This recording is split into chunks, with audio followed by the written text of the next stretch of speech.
Hi everybody, welcome to Model Trends. So some of you may remember the Siku 1633 low loader that was badly chipped, and I was going to do a restoration project on it.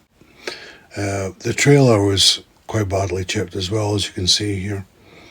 So I decided to use some Humbrol enamel paint, gloss 220, for this restoration.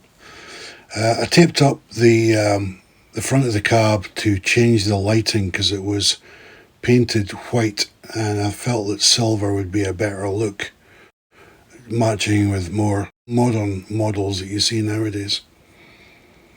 The number plate also got masked off and painted up as well.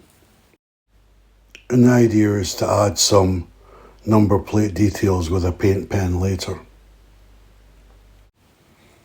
So here's the big reveal.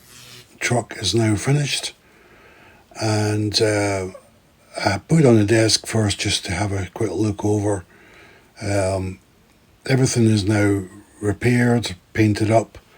We've got the 4-way amber xenon light bar on the cab roof, and just to show it off in the showcase, I added the Siku excavator on the back.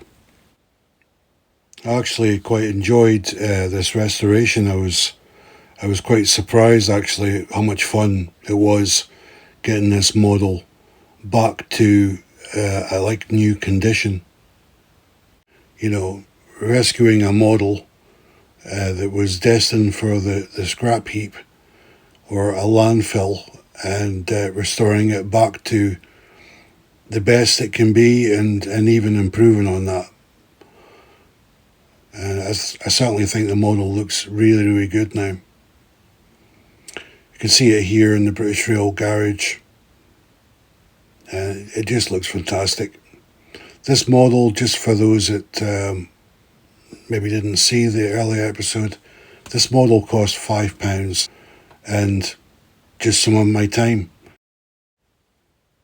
So I hope you like the final results of this restoration of this Siku model.